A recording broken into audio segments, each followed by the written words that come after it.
আসসালামু আলাইকুম প্রিয় অষ্টম শ্রেণীর শিক্ষার্থীরা। দেখো তোমাদের 8.3.1 এই অ্যাক্টিভিটি আমি করাবো যে let's recite a poem sonnet. তো বলছে যে চলো আমরা একটা পোয়েম সনেট একটা পোয়েম পড়বো। Before reciting the poem sonnet read the short story short notes to know about a sonnet. তাহলে আগের সনেট সম্পর্কে আমরা জানবো। হ্যাঁ, বলছে this poem is a sonnet. সনেটের বাংলা হলো চতুর্দশপদী কবিতা। হ্যাঁ, a sonnet is a type of poem that consist of 14 line, মানে 14টা লাইন থাকবে। বাংলায় বলা হয় যে 14 চরণ সমন্বিত ভাবসংগত বিশেষ ধরনের সুনির্দিষ্ট কবিতাকে সনেট বলে। এটা বাংলায় লাগে সনেট কাকে বলে। In a sonnet the poem typically expresses a single theme or deep idea related to love or mortality. কোনো লাভ ভালোবাসা বোঝাবে বা মর্টালিটি বোঝাবে। হ্যাঁ, একটা থিম থাকবে। It has various Literary devices. এখানে সিমিলি ব্যবহার করা হবে, মেটাফোর, ইমেজের এগুলো ব্যবহার করা হয় টু কনভে ইটস মেসেজেস। হ্যাঁ, এর মেসেজগুলো দেওয়ার জন্য অনেক রূপক অর্থে অনেক ইমেজ, অনেক সিমিলি এগুলো ব্যবহার করা হয়। The most common types of sonnets are Petrarchan or Italian sonnet. তার মানে ইতালির এক কবি আছে, নাম ছিল পেতার্কো,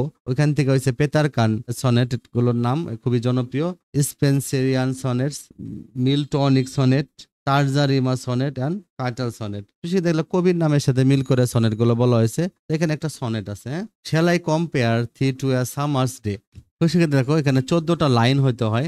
এখানে 14 কয়টা লাইন আছে দেখো, যে 1 2 3, এখানে 14টা লাইনে আছে। হ্যাঁ, তো আবার প্রত্যেক লাইনে আবার সমান পরিমাণ অক্ষর থাকে। হ্যাঁ, এটা মাইকেল মধুসূদন দত্ত এই কাজ করছে, কিন্তু অনেক কবিরা এটা করেনি, তারা লাইন 14টাই রাখছে। তো মাইকেল মধুসূদন দত্ত প্রতি লাইনে 14টা অক্ষর দিয়েছে, আবার 14টা লাইনে ছিল। দেখো কি বলছে, shall I compare thee to a summer's day. তাহলে এই পোয়েমটা তোমাদেরকে পড়তে হবে। দেখো, shall I compare thee to a summer's day, আমি কি তোমায় তুলনা করব এক গ্রীষ্মের দিনের সাথে, by William Shakespeare. Shall I compare thee to a summer's day, আমি কি তোমাকে তুলনা করব গ্রীষ্মের দিনের সাথে। তো art more lovely and more temperate, যে তুমি আরো সুন্দর এবং আরো মৃদু।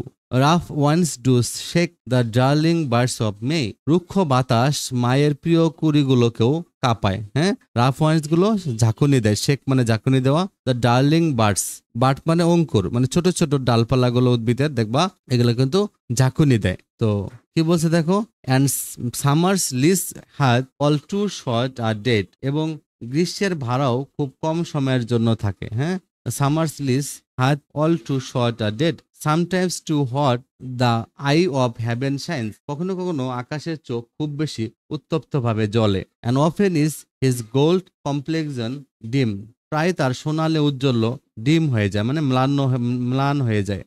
Every fair from fair sometimes declines, এবং প্রত্যেক সুন্দর কখনো না কখনো তার সৌন্দর্য হারায়। By chance or nature changing course untrimmed, দুর্ভাগ্য বা প্রকৃতির পরিবর্তনশীল পথের দ্বারা। And every fair from fair sometimes decline, মানে প্রত্যেক সুন্দর কখনো না কখনো তার সৌন্দর্য হারায়। By chance or nature changing course untrimmed, দুর্ভাগ্য বা প্রকৃতির পরিবর্তনশীল পথের দ্বারা। But the eternal summer shall not fade, কিন্তু তোমার চিরন্তন গ্রীষ্ম কখনো ম্লান হবে না। Nor lose possession of that fair thou ow'st, কিন্তু বলছে যে but the eternal summer shall not fade, কিন্তু তোমার চিরন্তন গ্রীষ্ম কোনো ম্লান হবে না। Nor lose possession of that fair thou ow'st, মানে তোমার সুন্দরও কখনো হারাবে না যা তুমি ধরে রাখো।